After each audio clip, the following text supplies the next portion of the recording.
जय हिंद। कैसे हैं आप लोग? ठीक। चलिए, उम्मीद करता हूँ आप लोग मस्त होंगे, बढ़िया होंगे। हम लोग भारतीय भूगोल पढ़ रहे हैं। भारतीय भूगोल में हम लोग जो वर्तमान में पढ़ रहे हैं वो है मिट्टियों के बारे में। ठीक, हम लोग मिट्टियों के बारे में देख रहे हैं। इसके बाद हम लोग भारत की मिट्टियों पर देखेंगे। तो हम लोग मिट्टियों में लगभग 2-3-4 वीडियो देख चुके हैं। ठीक है, 3-4 वीडियो हो गए हैं। ठीक, तो आप लोग क्या करेंगे, उसको पहले देख लेंगे। तो हम लोग क्या क्या देखे हैं। हम लोग पहले मृदा के बारे में देखें कि वास्तव में मृदा क्या है। ठीक, तो मृदा क्या है? मृदा कुछ नहीं है, जो हमारी जो पृथ्वी है उसके जो ऊपरी परत है, ठीक है, वो मृदा कहलाती है। ठीक है, जो बारीक एवं असंगठित पदार्थों से मिलकर बनी होती है। ठीक है, मतलब जो साइल साइंस सोसाइटी, जो अमेरिका की साइल साइंस सोसाइटी है, उसके द्वारा ये कहा गया मृदा ऊपरी है लेकिन जो खनिज पदार्थों से मिलकर बनी होती है और जो प्राकृतिक रूप से जो पौधों के निर्माण में सहायक होती है वो मृदा कहलाती है। ठीक, फिर इसके बाद हम लोग ये देखें मृदा को प्रभावित करने वाले जो कारक थे। ठीक है, इसके जो कारक, तो कारक 5 बताए गए थे। ठीक है, 5 का मतलब इसमें यह था कि मूल चट्टानें क्या है, जिससे ये चट्टानी टूटकर जो प्रथम अवस्था बनती है, फिर दूसरी अवस्था, तीसरी अवस्था, 3 अवस्थाएं होती है। ठीक है, मतलब 3 संस्तर होते हैं। ऊपरी वाली सरफेस लेयर होता है, बीच में ये सबसे नीचे वाला बेड रॉक होता है, ये होता है पैरेंट मटेरियल, ये होता है सब सॉइल और ये होता है टॉप सॉइल। ठीक है, तो ये 3 संस्तर होते हैं और जो नीचे वाला होता है उसे मूल चट्टाने कहते हैं। ठीक है, तो 5 कारकों में एक था मूल चट्टाने। फिर इसके बाद समय था, उच्चावच था, जलवायु और जैविक पदार्थ, ये 5 थे। ठीक, इसके बाद मृदा परिच्छेदिका था, सॉइल प्रोफाइल था। ठीक है, मृदा परिच्छेदिका, ठीक है, मृदा परिच्छेदिका था। और जो इससे पहले हम लोग देखें वो मृदा निर्माण प्रक्रियाएं थी। ठीक है, इससे पहले वाले, जस्ट पहले वाला वीडियो निर्माण प्रक्रियाएं, इसमें कई सारी प्रक्रियाओं के बारे में बताया गया था। लेटराइजेशन, पॉडजॉलिजेशन हो गया। ठीक है, कैल्सिफिकेशन, सैलिनाइजेशन, ग्लेइंग हो गया। ठीक है, और भी एक और भी था जिसे कहते हैं डिसाइलिकेशन। ठीक है, मतलब विसिलिकायन। ठीक है, तो ये कुछ बताए गए थे जिससे मृदा निर्माण की प्रक्रियाएं हैं। प्रत्येक स्थान पर एक ही प्रक्रिया द्वारा निर्माण नहीं होता मृदा का। हम लोग जो इसे पिछले वाले वीडियो में देखे थे ना, ठीक है, जैसे लेटराइजेशन द्वारा, तो ये उष्ण एवं उपोष्ण क्षेत्र में जो घटित हो रहा होगा, तो यहाँ पर जो मिट्टी पाई जाएगी इस क्रिया द्वारा पाई जाएगी। जैसे शीत वाले क्षेत्र में ग्लेइंग की प्रक्रिया होती है, ग्लेकरण जिसे कहते हैं हिंदी में, तो इसके द्वारा मृदा बनेगी। जो शीत क्षेत्र होगा, जो आर्द्र शीत क्षेत्र होंगे। इसके बाद सिंचाई जहाँ अत्यधिक हो रही होगी वहाँ सैलिनाइजेशन या मतलब क्षारीकरण या अम्लीकरण होगा। ठीक है, इसके बाद हम लोग ये देखे थे जो मतलब शीतोष्ण क्षेत्र में पॉल क्या होता है, मतलब पॉट जालीकरण होता है। ठीक है, पॉट जालीजेशन, तो ये क्रिया होती है। तो अलग अलग जगह अलग अलग मतलब अलग अलग क्रियाएं होती है, उससे अलग अलग मृदा बनती है। ठीक है, लेकिन मृदा तो बनेगी लेकिन प्रक्रियाएं अलग अलग होंगी। ठीक है, तो कल हम लोग यही देखे थे। आज हम लोग थोड़ा सा उससे चलते हैं, मृदा का वर्गीकरण। ठीक है, मृदा तो हम लोग देखेंगे। देखिए, भारत में 8 प्रकार की मृदाएं, जो भारतीय कृषि अनुसंधान परिषद है, ठीक है, उसने मतलब 8 प्रकार की मृदा का निर्माण कर दिया है। रंग के आधार पर, स्थिति के आधार पर, उसमें तत्वों के आधार पर बांटा है। ठीक है, उसको हम लोग देखेंगे। लेकिन वास्तव में मृदा 3 प्रकार की जो बांटी गई हैं, उसमें ये 8 प्रकार की मृदाएं सम्मिलित हो जाती हैं। तो हम आज वही देखेंगे कि ये मृदाएं जो सम्मिलित हो रही हैं वो कहाँ हो रही हैं।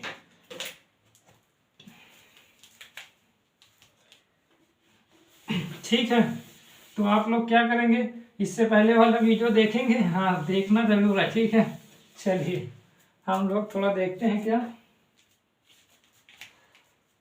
मृदा का वर्गीकरण। ठीक, मृदा का वर्गीकरण। ठीक, मृदा का वर्गीकरण, मृदा को मुख्य रूप से 3 भागों में डिवाइड किया गया। ठीक है,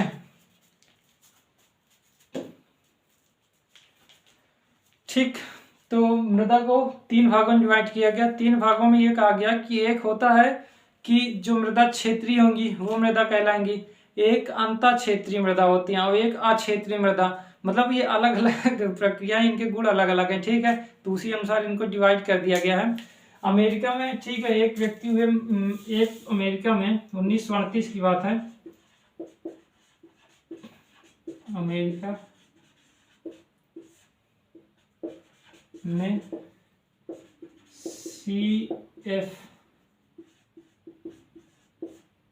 मारबुथ, ठीक है, ने क्या कहा कि मृदाएं मुख्य रूप से 3 प्रकार की होती हैं, ठीक है।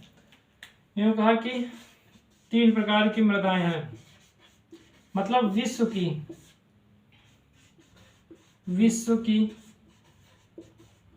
3 प्रकार की मृदाएं हैं। विश्व में जितनी भी मृदाएं पाई जाएंगी वो तीनों इन्हीं प्रकार में सम्मिलित हो जाएंगी। इन्होंने कहा, CF मारबुथ ने क्या 1929 में अमेरिका में, ठीक है, इन्होंने कहा कि विश्व की जो जितनी भी मृदाएं हैं, जितनी भी मृदाएं पाई जाती है, जैसे भारत में 8 प्रकार की मृदाएं हैं, ये सभी मृदाएं इन 3 प्रकार की मृदाओं में सम्मिलित हो जाएंगे।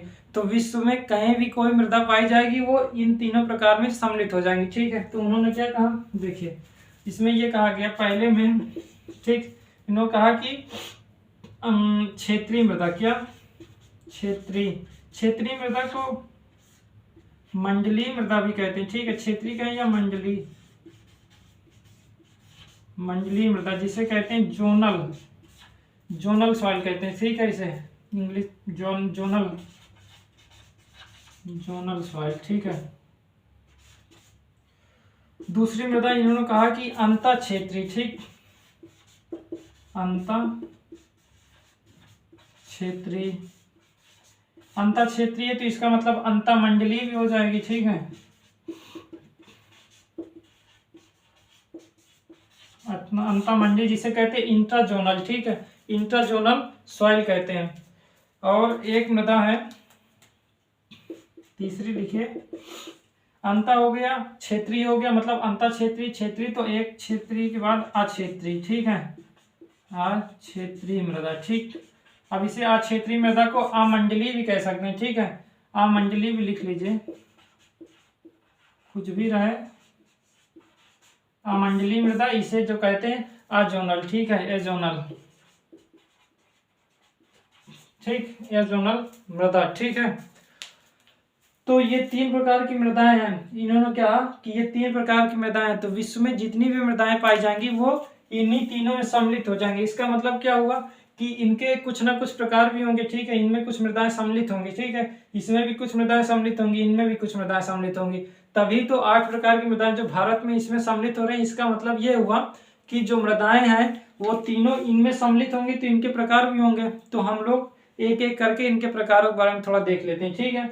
लेकिन विश्व में 3 ही प्रकार की मृदाएं होंगी और इन्हीं तीनों में सभी मृदाएं सम्मिलित होंगी, ठीक है, ठीक।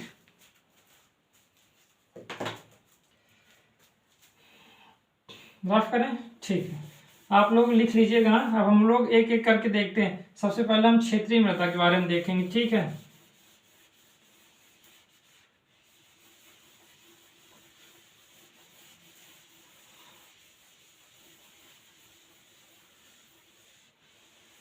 ठीक है, चलिए पहला पॉइंट आप जो लिखवाए थे अभी, जो लिखे थे ना क्षेत्रीय मृदा, तो वो क्षेत्रीय मृदा के बारे में हम लोग, क्षेत्रीय मृदा का मतलब मंडलीय मृदा भी, ठीक है, जोनल जिसे कहते हैं, तो क्षेत्रीय मृदा, ठीक। ये क्षेत्रीय मृदा है क्या, सबसे पहले तो ये कि क्षेत्रीय मृदा आप अभी देखें ना, क्षेत्रीय मृदा जो अंतः क्षेत्रीय और अक्षेत्रीय मृदा, तो ये कैसे डिवाइड किए गए, तो इनमें मतलब ये कहा गया कि जो सबसे विकसित अवस्था में होगी, ठीक है, सबसे विकसित अवस्था का मतलब समझ रहे हैं, अभी बता रहे हैं, ये है जो बनाया गया इसको बताते हैं, ठीक है। क्षेत्रीय मृदा में ये कहा गया कि जो सबसे परिपक्व एवं सबसे विकसित मृदा होगी वो क्या कहलाएंगी, वो क्षेत्रीय मृदा होंगी, ठीक है। तो ये मृदा क्या होंगी, पूर्ण विकसित मृदा, ठीक है, पूर्ण विकसित मृदा, ठीक है, जो सबसे ज्यादा विकसित होंगी, मतलब जो पूरी तरीके से विकसित हो गई होंगी। मतलब विकसित कैसे होती हैं, आप लोग को 5 कारक बता गए। पहले आधार चट्टानें टूटती हैं, फिर टूट कर क्या होती है, जब समय लगते लगते, ठीक है, तब ऊपर अवस्था आते हैं, ठीक है। तो ये तीनों स्तर कर पाए जा रहे हैं, ठीक है। क्षेत्रीय मृदा में यदि तीनों सन स्तर पाए जा रहे हैं, ABC, हम लोग मृदा परिच्छेदिका देखें। मृदा परिच्छेदिका क्या है, मृदा परिच्छेदिका क्या है, ये ऊपरी परत जो होती है सरफेस लेयर, और जो नीचे वाली परत होती है उसे क्या कहते हैं, बेड रॉक कहते हैं, ठीक है, मूल चट्टान। तो जो सरफेस लेयर का मतलब सतह परत तथा बेड चट्टान के मध्य विभिन्न प्रकार के लंबवत सनिस्तर पाए जाते हैं, जिसे क्या कहते हैं, मृदा परिच्छेदिका। वो सनिस्तर 3 बताए गए थे।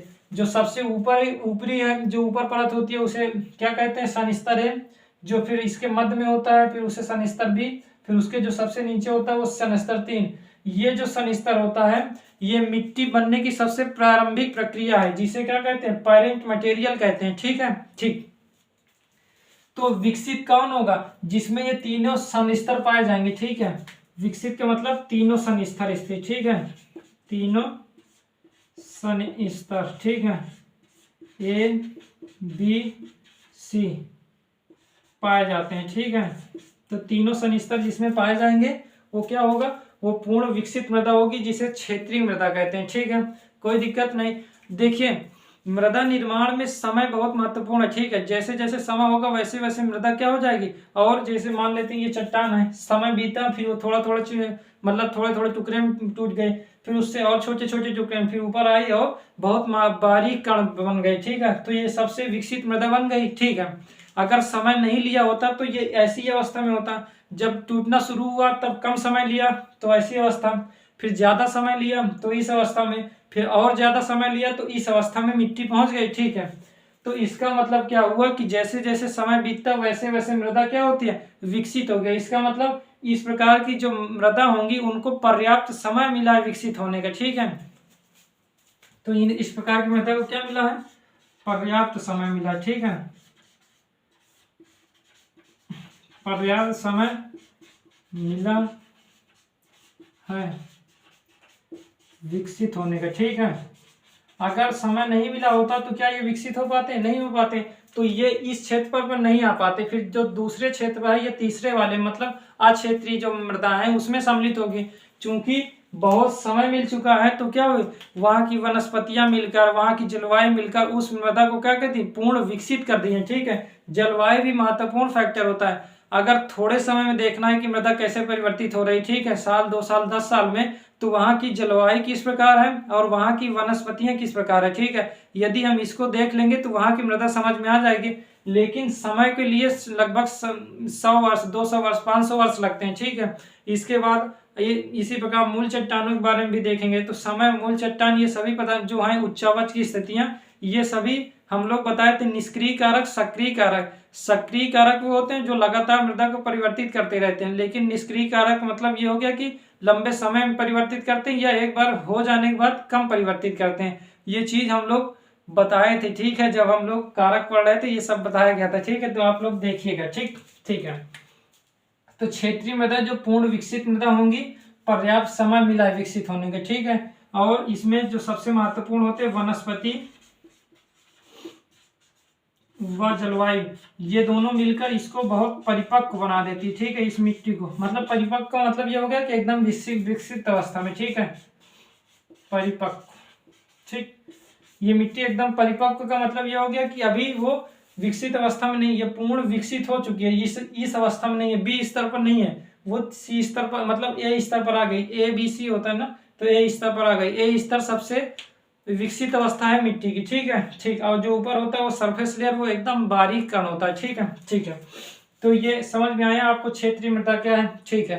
क्षेत्रीय मृदा को भी कई भागों में डिवाइड किया गया है, तो हम लोग थोड़ा थोड़ा देखते जाते हैं, लेकिन हम लोग सब मृदाओं के बारे में भारत के संदर्भ में पूरी तरीके से देखेंगे, लेकिन यहाँ केवल जानकारी के लिए जितना बताया जा रहा है उतना महत्वपूर्ण है, ठीक है, ठीक।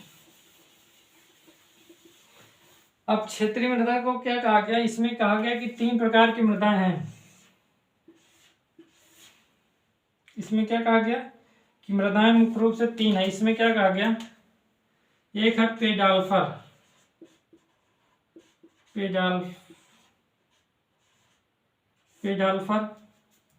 एक है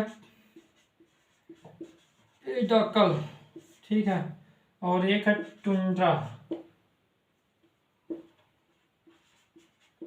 टुंड्रा मृदा, ठीक है।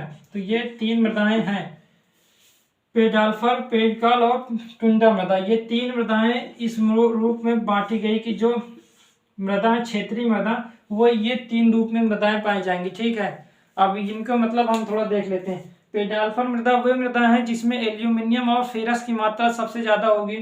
इसमें एल्यूमिनियम और फेरस की मात्रा कम होगी लेकिन कैल्शियम की मात्रा बहुत ज्यादा होगी।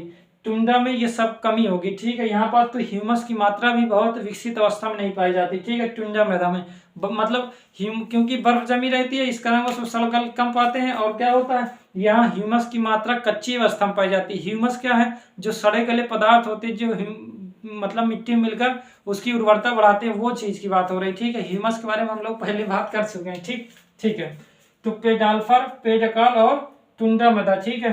तो हम लोग थोड़ा देख लेते हैं इनके बारे में, तो एक एक देखते हैं, ठीक है।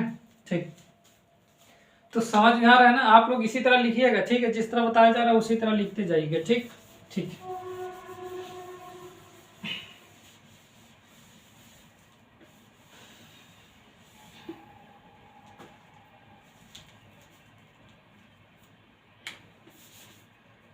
क्या लिखेंगे, पेडाल्फर, ठीक है। इसमें मुख्य रूप से पेड प्लस एल प्लस एफी, ठीक है। ये क्या है, एल्यूमिनियम है, एल को, और एफी को मतलब लोहा कहते हैं, ठीक है। मतलब फेरस या फेरिक होता है, वो आयन के अनुसार परिवर्तित होता है, ठीक है। एफी को आयरन कहते हैं, ठीक है। लेकिन जब इसमें आयन में विभाजित होता है, मतलब जो उसके आयन अलग अलग होंगे, ठीक है, 2-3 में विभाजित होते हैं, तो फेरस कहलाएगा और फेरिक कहलाएगा, ठीक है। उसके बारे में हम लोग नहीं देख रहे हैं। एल्यूमिनियम और फेरस की मात्रा जिसमें ज्यादा होगी ऐसी मृदा क्या कहलाएंगी, पेडाल्फर मृदा कहलाएंगी, ठीक है। एल्यूमिनियम और एल्यूमिनियम व फेरस का मतलब आयरन, आयरन का मतलब लव, आयरन लिख लीजिए।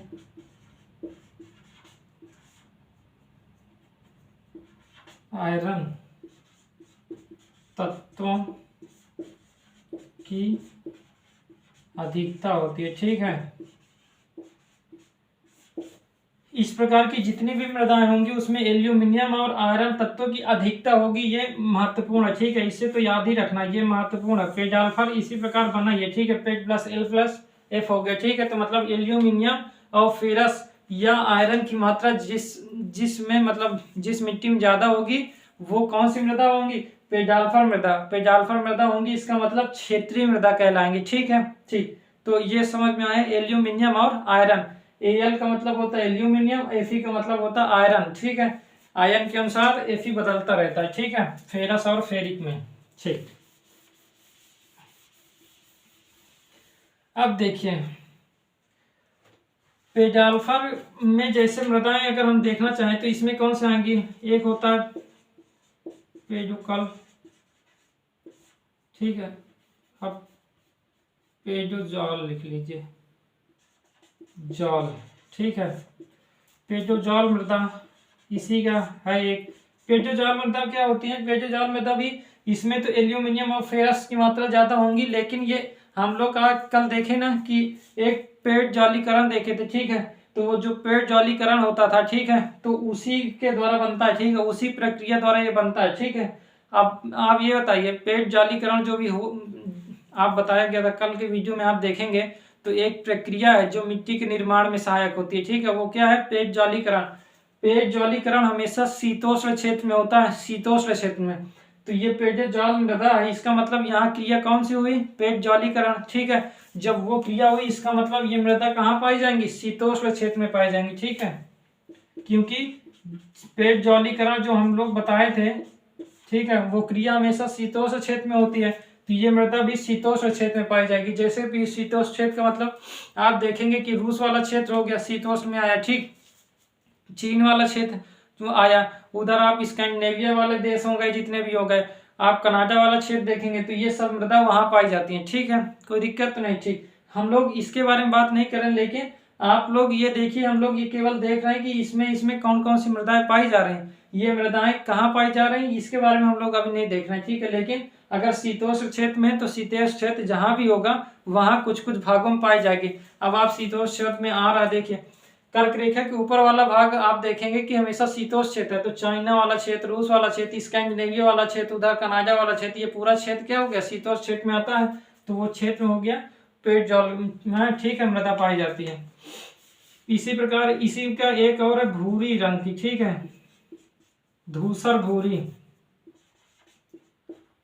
धूसर भूरी मतलब ये भी पेट जल, पेडो जल मृदा, ठीक है, ये भी शीतोष्ण क्षेत्र में होती है, लेकिन क्या होती है जहां ये मृदा पाई जाती है ना उसी के दक्षिण में ये मृदा पाई जाती है, ठीक है। इसको मतलब ग्रे ब्राउन हो गया, ठीक है, ग्रे ब्राउन हो गया पॉडजॉलिक, ठीक है, सॉइल हो गया, ठीक। तो ये भी हमेशा पेट जल मृदा के जस्ट दक्षिण में ही स्थित होती है, ठीक है। इसकी जो जो ये मृदा पाई जाती है उसी के दक्षिण में ही स्थित होती है, ठीक। इसी में अगर देखेंगे तो आप लिखिए जैसे लेटेराइट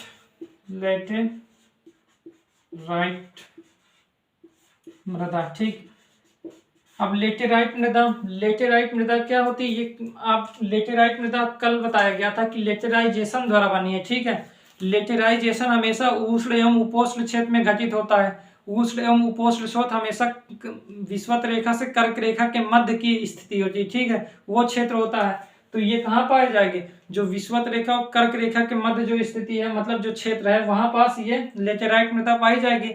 भारत वाला क्षेत्र देखिए, यहाँ से कर्क रेखा गई है, ठीक है, ये वाले पूरे क्षेत्र, तो इसके नीचे ये मृदा पाई जाएगी, तो यह वाले क्षेत्र में मृदा पाई जाती है, यहाँ पाई जाती है, इस क्षेत्र में पाई जाती है, और यहाँ पाई जाती है असम वाले क्षेत्र में, घाला वाले यहाँ पश्चिम बंगाल, थोड़ा बहुत उड़ीसा में, और ये किनारे वाले क्षेत्र में ये मृदा पाई जाती है, ठीक है।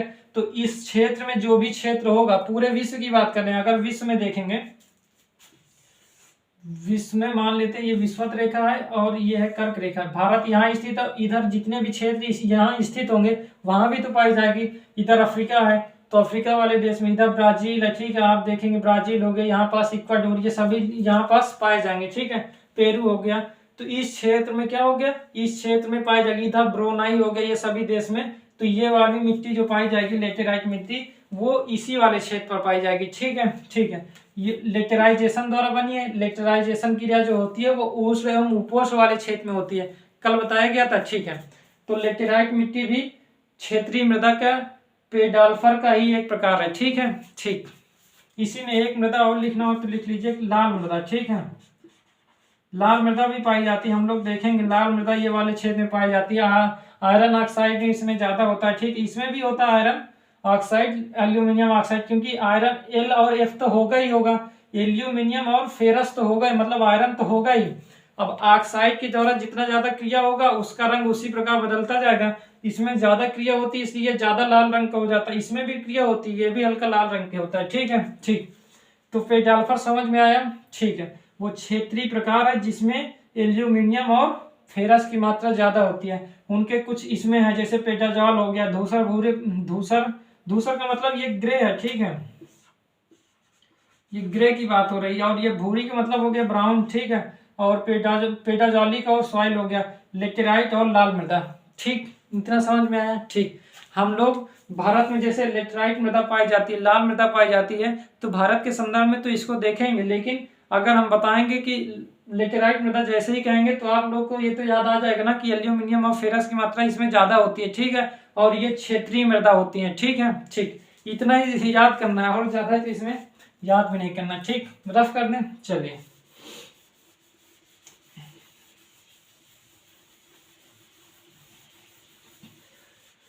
क्षेत्रीय मृदा में जो दूसरा था वो क्या था, बी, पेडोकल, ठीक।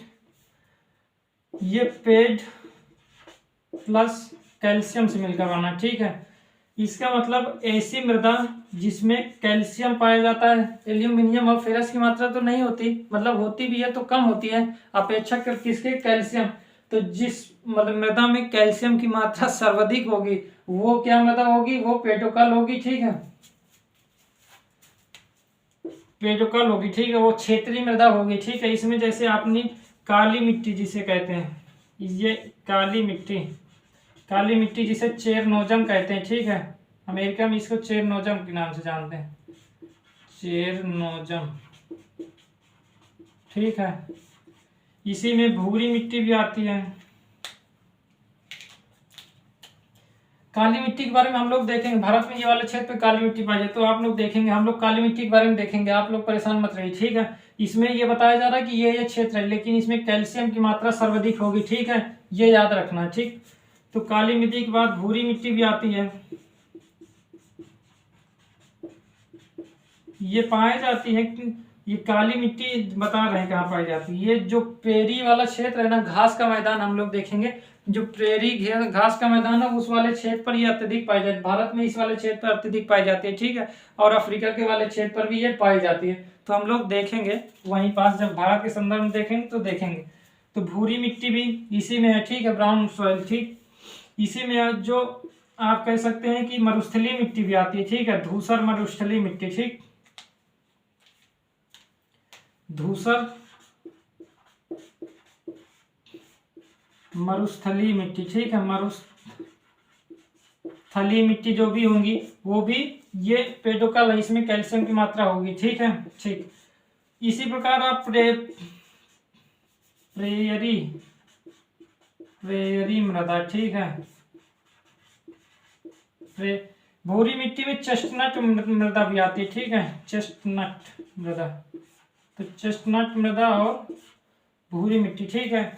तो धूसर मरुस्थलीय मिट्टी और प्रेरी मृदा, ठीक है। ये प्रेरी मृदा वही हो गया, शीतोष्ण क्षेत्र में पाई जाएगी। प्रेरी घास का मैदान होता है, ठीक है। तो ये मुख्य रूप से कहाँ पाया जाता है, ये वाली मृदा जो काली मृदा है, और इससे पहले हम लोग देखे थे पेजोजॉल मृदा। तो पेजोजॉल मृदा और काली मृदा, यहाँ पास चेरनोजम, इन दोनों के मध्य वाला जो मृदा वाला क्षेत्र होगा वो प्रेरी क्षेत्र, या अमेरिका, संयुक्त राज्य अमेरिका में बड़ी मात्रा में देखने को मिलता है, ठीक है। दूसरा मरुस्थलीय तो हर जगह देखने को मिलता है, भूरी मिट्टी भी हर जगह, काली मिट्टी, लेकिन ये वाला क्षेत्र ज्यादातर अमेरिका के बड़े क्षेत्र में ये देखने को मिल रहा है, वो भी चेरनोजम और पेजोजॉल के मध्य देखने को मिलता है, ठीक है, ठीक। तो पेडोकल वाला समझ में आया, ठीक। आगे चलिए रफ करें, ठीक है। एक मृदा है टुंडा। टुंडा मृदा में क्या समझाना, जो टुंडी क्षेत्र में पाया जाता है वो मृदा है, ठीक है, उसे बताने की कोई जरूरत है नहीं। जो सी है वो है टुंड्रा, जो है टुंड्रा मृदा, क्या है, टुंड्रा मृदा, ठीक है। तो टुंड्रा मृदा कहाँ होगी, ये टुंड्रा क्षेत्र में होगी, जो बहुत अत्यधिक शीत क्षेत्र है, ठीक है। यहाँ बहुत अत्यधिक शीत क्षेत्र होगा, यहाँ पास ह्यूमस की मात्रा बहुत विकसित अवस्था में नहीं होती, ठीक है। ह्यूमस की मात्रा मतलब कच्ची होती है, ठीक है। एक प्रकार से अगर शब्द कहें कि बहुत कच्ची मृदा है, ठीक है, मतलब ह्यूमस बहुत कच्ची अवस्था में, पूरी तरीके से मृदा नहीं मिल पाती, अत्यधिक ठंड होने का है, ठीक है। तो ये हो गया टुंड्रा मृदा, तो वो भी क्षेत्रीय मृदा का ही प्रकार है, ठीक। समझ में आया इतना, चलिए आप लोग ये देखते जाइएगा। अभी हम लोग देखेंगे ये वाले क्षेत्र में टुंड्रा मृदा जैसे पाई जाती है, ठीक है। तो हम लोग जब भारत के संदर्भ में देखेंगे तो ये सब आएगा, ठीक, ठीक है। इसलिए बताया जा रहा है, ये केवल इसलिए कि क्षेत्रीय मृदा में है कि किस में है, ठीक है। रफ करें, अंतर क्षेत्रीय मृदा, हाँ भाई, अंतर क्षेत्रीय मृदा, ठीक है, अंतर क्षेत्रीय मृदा, अंतर क्षेत्रीय का है या अंतर मंडलीय का है या इंट्रा ट्रॉपिकल का है, वो सॉरी इंट्राजोनल का है, ठीक है, इंट्राजोनल मृदा, ठीक। तो ये मृदाएं क्या होती है, यहाँ पर जल हमेशा लगभग थोड़ा मतलब हमेशा जल भरा रहता है, ठीक है, बहुत निम्न जल स्तर रहता है, जहाँ पास निम्न जल स्तर वाले क्षेत्र में, ठीक है, ये मृदा पाई जाती है, ठीक है। ये पूरी तरीके से विकसित नहीं होती है, ठीक है। जो क्षेत्रीय मृदा थी वो पूरी तरीके से विकसित है, ये बीच वाला, ठीक है, मतलब इसमें ये तीनों भाग पाए जाते हैं लेकिन बहुत कम विकसित अवस्था में पाए जाते हैं, ठीक है। ये अवस्था पाई जाती है लेकिन बहुत कम अवस्था विकसित होती है, ठीक है, कम विकसित है, ठीक। अपेक्षाकृत किसके, जो हम लोग पहले देखे थे वो पूर्ण विकसित है, ठीक है। पूर्ण विकसित क्यों है, क्योंकि उसको पर्याप्त समय मिला है लेकिन इसको कम मिला है, ठीक है। तो अंतर क्षेत्रीय मृदा, ठीक, कोई दिक्कत तो नहीं है। चलिए इसमें हम लोग देखेंगे लवणीय मृदा होती है,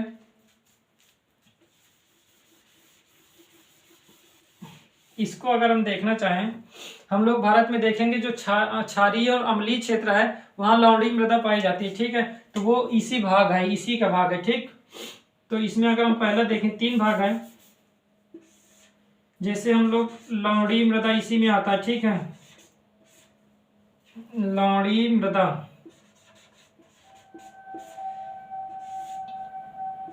यहाँ आते हैं, एक हो गया दलदली मृदा, ठीक। दलदली मृदा, ठीक है। तो हो गया, ठीक है। लवणीय मृदा, दलदली मृदा इसी का एक कैल्शियम युक्त मृदा होती है, ठीक है। कैल्शियम युक्त, ठीक है। कैल्शियम युक्त जो मृदा होगी वो ये 3 भाग में इसे डिवाइड किया गया, ठीक है। फर्स्ट, सेकंड, थर्ड, ठीक है। इसे क्या कहेंगे, इसे कहेंगे जैसे हेलोमॉर्फिक, ठीक है। हेलोमॉर्फिक मृदा, मॉर्फिक, इसे हाइड्रोमॉर्फिक मृदा, ठीक है। इसे कैलोमॉर्फिक मृदा, ठीक है। हेलोमॉर्फिक, हाइड्रोमॉर्फिक, कैलोमॉर्फिक, ठीक है। ये मृदाएं पाई जाती हैं। अभी हम लोग इसके बारे में नहीं देखेंगे। लवणीय मृदा हम लोग ये वाले क्षेत्र में देखेंगे, दलदली मृदा भी देखेंगे, ठीक है। ये वाला पूरा क्षेत्र दलदल का रहता है, जहाँ मतलब जहाँ पास पानी हमेशा भरा रहता है वो वाला दलदली। कैल्शियम युक्त का मतलब कैल्शियम युक्त, ठीक है। तो जो क्षेत्र होगा कैल्शियम युक्त तो वहां होगा जहां कैल्शियम के बारे में बताया। कैल्शियम युक्त इससे पहले वाले में भी था ना, लेकिन वो थोड़ा सा उससे अंतर है, ठीक है। तो अंतर क्षेत्रीय में ये मृदाएं पाई जाती हैं, कोई दिक्कत नहीं, ठीक। भारत के संदर्भ में हम लोग देखेंगे, जब भारत के संदर्भ में देखेंगे तो ये चीज आएगा, तो ये तो मालूम होगा ना कि ये कौन से क्षेत्र में अंतर क्षेत्रीय मृदा होगा, ठीक है, ठीक। रफ कर देना, आप इसी रूप में लिख लीजिएगा, ठीक। अब एक देखते हैं अक्षेत्रीय मृदा, ठीक है। देखिए हम मृदा के बारे में ये आप देख रहे होंगे कि ये पूरी मृदा बताई क्यों नहीं जा रही। ये हम लोग मृदा के बारे में देखेंगे वहां, जब विश्व भूगोल में होगा ना तो ये सब मृदाएं के बारे में वहां देखेंगे, ठीक है। ये कैसी मृदा जो डिवाइड हो रही है, ये डिवाइड के बारे में वहां देखेंगे। केवल यहाँ इसलिए बताया जा रहा है क्योंकि भारत में जो मृदाएं पढ़ेंगे वो किसी न किसी रूप में इससे संबंधित होंगी, इसलिए बताया जा रहा है, ठीक है। लेकिन मृदा तो टॉपिक वहां पूरा है ही, तो वहां तो देखेंगे ही ना। चलिए अक्षेत्रीय मृदा, अक्षेत्रीय, ठीक। अक्षेत्रीय मृदा में इसमें मुख्य रूप से आते हैं, जैसे अक्षेत्रीय मृदा क्या होता है पहले ये थोड़ा देख, जैसे अंतर क्षेत्रीय देखें और क्षेत्रीय मृदा देखें, उसी प्रकार अक्षेत्रीय जिसे कहते हैं अजोनल, ठीक है, या अमंडलीय कहते हैं, अजोनल। देखिए ये मृदा क्या होंगी, इसमें क्या हो जाता है कि पहली अवस्था तो ये हुई जहाँ जब ये बेड रॉक जैसे जैसे विखंडित होती है तो बढ़ती है पैरेंट मटेरियल। यह सबसे पहली अवस्था है जब मिट्टी जो विकसित अवस्था ऊपर दिखती है ना, उसकी पहली अवस्था होती है पैरेंट मटेरियल, ठीक है, ठीक। तो इसमें क्या होता है, हमको ए और बी स्तर दिखता है, ए और सी स्तर दिखता है, बी नहीं दिखता है, ठीक है। तो इसमें किसी कारणवश, कौन सा कारण हम लोग देखेंगे, किसी कारणवश क्या होता है बी स्तर हमको नहीं दिखता है, इसके बाद केवल ये स्तर दिखने लगता है, ठीक है। तो ये क्या होता है, ये विकसित नहीं होता, ठीक है, विकसित नहीं, लगभग बी स्तर गायब रहता है, ठीक है, लगभग सन स्तर भी नहीं होता, ठीक है, सन स्तर भी नहीं होता, ठीक है। कौन कौन से होते हैं, इसमें ए और सी स्तर पाए जाते हैं, ठीक है। ये तीनों स्तर ए और सी होगा, लेकिन जो बी स्तर है, बी स्तर क्या होता है, सबसे पहले ये टूटती है, आप लोग को बताया गया था ना कि जब बेड रॉक टूटते हैं तो इस रूप में, बड़े बड़े रूप में टूटता है, ठीक है। इसके बाद फिर इससे छोटे रूप में टूटेगा और फिर बारीक कणों में। तो ये मिट्टी की सबसे ऊपरी परत होती है जो बारीक कणों के रूप में दिखती है, लेकिन उससे नीचे जाएंगे तो हल्के मतलब बड़े बड़े कंकड़ के रूप में मिलेंगे, और सबसे नीचे जाएंगे तो वहाँ और बड़े बड़े कंकड़ के रूप में मिलेंगे, और नीचे जाएंगे तो नीचे एकदम ठोस पदार्थ मिलेगा, ठीक है। तो इसमें क्या होता है, बी स्तर, जो ये बी वाला स्तर देख रहे हैं ना, ये स्तर नहीं दिख रहा है। कारण ये होता है कि या तो इनको समय कम मिला होगा, ठीक है, या तो आज क्षेत्रीय मृदा को समय कम मिला होगा, या क्या हो रहा होगा, ये मृदा बार बार नवीन हो रही होगी। ठीक है, नवीन जब होती, मान लेते हैं ढलान पर स्थित है, ढलान पर क्या हो रहा है, ऐसे स्थित है मृदा, तो ऊपर वाला ये स्तर है, फिर इसके बाद ये स्तर, ये स्तर, तो जब ढलान पर होती है नदी बही, नदी के साथ ये मृदा ऊपर बह के चली गई, इसके बाद ये टूटना शुरू हो जाएगी। ठीक है, और जैसे ये पूरा टूट जाएगा तो ये वाली मृदा इस रूप में हो जाएगी। ठीक है, जो यहाँ पास कंकड़ रूप देख रहे हैं तो ये इस रूप में हो जाएगी। इसका मतलब ऊपर वाला क्षेत्र हटकर ये क्षेत्र यहाँ स्थित हो जाता है, तो ये वाला क्षेत्र गायब हो जाता है। ये कब होता है, जब क्या मतलब बार बार मिट्टी नवीन होती रहती है, तब ये स्थिति होती है। ठीक है, ठीक। तो अक्षेत्रीय मृदा विकसित नहीं है, लगभग 20 स्तर गायब होता है। क्यों होता है, आप लोग को बताया गया कि बार बार नवीन होने के कारण या तो अत्यधिक कम समय मिलने के कारण होता है। ठीक है, ठीक है, तो ये अक्षेत्रीय मृदा है। ठीक है, ठीक, समझ में आया। चलिए, मृदा परिच्छेदिका है। ठीक है, ये मृदा परिच्छेदिका आप वाला आप देखेंगे, आप लोग वीडियो जब देखेंगे तो ये समझ में आएगा। ठीक है, मृदा परिच्छेदिका के बारे में बताया गया है।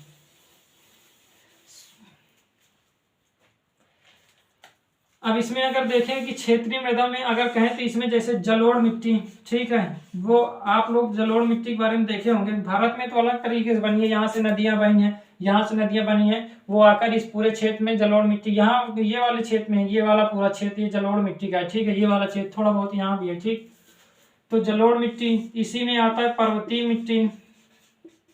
ठीक, इसी में आता है लोएस मिट्टी। ये क्या होता है, ये बालू के कण उड़ाकर धूल ले जाती है, और जहां जल होता है वहां एकत्रित मतलब ऐसे छिटका देती है। ठीक है, वो जो पवन, मान लेते हैं बालू को उड़ा के ले गए, बालू को उड़ाकर क्या हुई, वो जो पवन है वो जहां पास नमी होती है वहां पास जाकर ये पूरे क्षेत्र में मतलब छिटका देती है, जिस कारण से क्या होता है, इसमें नमी आ जाती है और ये उपजाऊ हो जाती है। ठीक है, तो लोएस मिट्टी, और इसमें कौन सी मिट्टी हो सकती है, तो जलोढ़ मिट्टी, पर्वतीय मिट्टी, लोएस मिट्टी, हाँ बस इसमें बहुत है। ठीक है, ठीक, तो जलोढ़ मिट्टी इसमें पाई जाती है। ठीक है, पर्वतीय मिट्टी, लोएस मिट्टी। तो जलोढ़ मिट्टी तो आप जानते हैं कि भारत की जो सबसे उपजाऊ मिट्टी है वो जलोढ़ मिट्टी है। ठीक है, जो गंगा, ये क्या होती है, ये हमेशा नदी घाटी में पाई जाती है। ठीक है, नदी घाटी, नदी घाटी का मतलब जैसे भारत में देखेंगे कि ये गंगा नदी घाटी, इस पूरे क्षेत्र में ये मिट्टी पाई जाती है। सब इधर ब्रह्मपुत्र है तो इस क्षेत्र में पाई जाती है। आप नील नदी के नाम सुने होंगे, अमेजन नदी के नाम सुने होंगे, तो इस पूरी नदी घाटी में आप लोग मिसिसिपी हो गया, मिसौरी नदी का नाम सुने होंगे। तो ये जितनी भी नदियां हैं, ठीक है, रियो ग्रांडे नदी के नाम सुने होंगे, ये जितनी नदियां हैं ये सभी नदी घाटी में जलोढ़ प्रकार की मिट्टी पाई जाती है। ठीक है, मतलब बहुत ही बारीक और बहुत ही उपजाऊ होती है। ठीक है, पर्वतीय मिट्टी क्या होती है, जो पर्वत के ढलानों पर स्थित होती है वो मिट्टी होती है। यहाँ पास क्या होता है, ये भी विकसित अवस्था में कम होती है क्योंकि लगातार बहती रहती है। ठीक है, तो ये कम विकसित होती है, इसमें ह्यूमस की मात्रा कम होगी, खनिज पदार्थों की मात्रा कम होगी। ठीक है, ठीक। लोएस मिट्टी बताया गया कि ये क्या होती है, ये आप लोग गोभी का जो मरुस्थल है, गोभी का मरुस्थल याद रखिएगा। ठीक है, चीन में, ठीक, जो गोभी का मरुस्थल है चीन का, उसका जो सबसे पूर्वी वाला भाग है तो वहां पास ये पाया जाता है। ठीक है, लोएस मृदा। ठीक, क्योंकि उसके क्षेत्र में नदी बहती है, वहीं पास जाकर ये मतलब बालू जाकर वो वितरित हो जाता है, जिस कारण से इसमें नमी आती है और यहाँ पास उपजाऊ वाली मिट्टी होती है। ठीक है,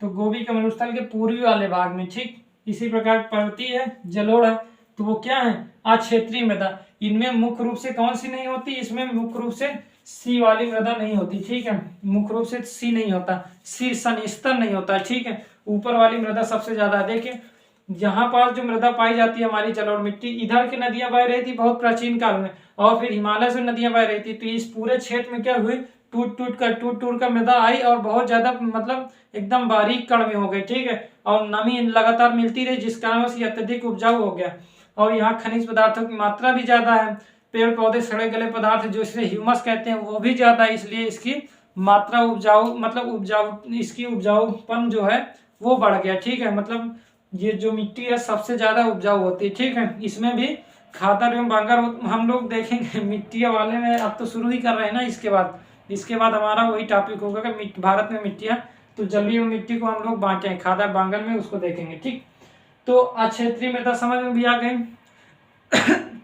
अंतर क्षेत्रीय मृदा समझ में आई, और क्षेत्रीय मृदा भी समझ में आ गई। समझ में आया, ठीक है, किसे 1938 में किसी अमेरिका में एक व्यक्ति हुए जो उन्होंने CF, ठीक है। ठीक, तो जलोढ़ पर्वतीय और लोयस मृदा, कोई दिक्कत नहीं। ये क्या है, ये है अक्षेत्रीय मृदा, ठीक है। ठीक, कल हम लोग देखेंगे क्या, कल हम लोग देखेंगे भारत की मृदाओं के बारे में, ठीक है। तो भारत की मृदाओं में हम लोग जानते हैं कि 8 प्रकार की मृदाएं हैं। तो अब ये सब चीज पृष्ठभूमि सब कुछ देख चुके हैं। अब भारत की मृदा देखेंगे, जैसे एक मिट्टी उठा लेंगे जलोढ़ मिट्टी, तो उसको कंप्लीट कर लेंगे। लैटेराइट मिट्टी उठाएंगे उसको, लाल मृदा उठाएंगे उसको, काली मृदा उठाएंगे उसको, मरुस्थलीय मृदा उठाएंगे उसको, तो जैसे जैसे पर्वतीय मृदा उठाएंगे उसको।